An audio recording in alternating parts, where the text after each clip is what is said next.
घरकुल लाभार्थ्यांसाठी आनंदाची बातमी आहे। आता त्यांना 50,000 रुपये वाढून भेटणार आहेत।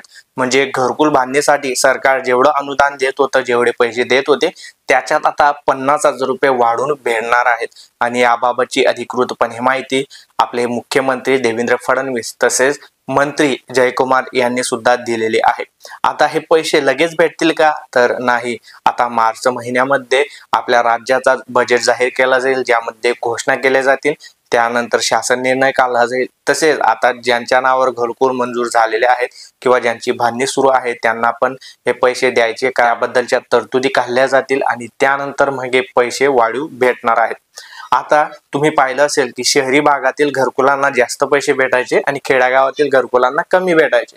परंतु शहरात असो का खेड्यागावात असो, ज्या वेळेला एकाच वेळी शहरातील किंवा खेड्यागावातील लोकांना घरकुल भेटतंय, परंतु जी रेती आहे त्यानंतर जे लोखंड आहे त्याचा तर भाव सर्वांना एकच आहे। म्हणजे बांधणीसाठी जो खर्च आहे तर तो सर्वांना सारखाच असतो, तरी शहरातील लोकांना जास्तचे पैसे भेटायचे आणि खेड्यागावातील लोकांना कमी पैसे भेटायचे आणि खेड्यागावातील लोकांना येथे व्याजाने पैसे उचलून त्या घरकुलात टाकावे लागायचे आणि मग कुठेतरी जाऊन त्यांचं घर बांधणी व्हायची।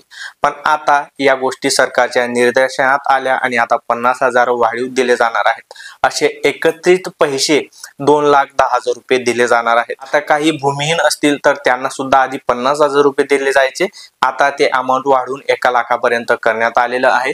आणि 22 फेब्रुवारी 2025 पासून आता ज्यांचे घरकुल मंजूर झालेले आहेत त्यांच्या खात्यात पहिला हप्ता जमा व्हायला सुरुवात झालेली आहे। 15,000 रुपये एकूण महाराष्ट्रासाठी 20 लाख घरकुल मंजूर करण्यात आलेले होते, त्यामधून 10 लाख घरकुल धारकांच्या खात्यात पहिला हप्ता जमा झालेला आहे आणि उर्वरित 10 लाख घरकुल धारकांच्या खात्यात लवकरच हा पहिला हप्ता जमा केला जाणार आहे। आता हा पहिला हप्ता तुमच्या खात्यात जमा झाला की नाही आणि कोणत्या बँक खात्यात जमा झाला, किती हप्ते जमा झालेले आहेत, सर्व माहिती तुम्ही चेक करू शकता। त्याचा व्हिडिओ मी या व्हिडिओच्या नंतर घेऊन येणार आहे, त्यामुळे चॅनलला सबस्क्राईब आणि फॉलो केला असेल तर करून टाका। असेच माहितीपूर्ण व्हिडिओ मी घेऊन येत असतो। घरकुल योजनेबद्दल काही अपडेट आली तर तुम्हाला कळवण्यात येईल। काही शंका असेल तर कमेंट्स करा, हा व्हिडिओ शेअर करा। मी पुन्हा भेटू अशाच एका महत्त्वाच्या व्हिडिओमध्ये, तोपर्यंत गुड बाय।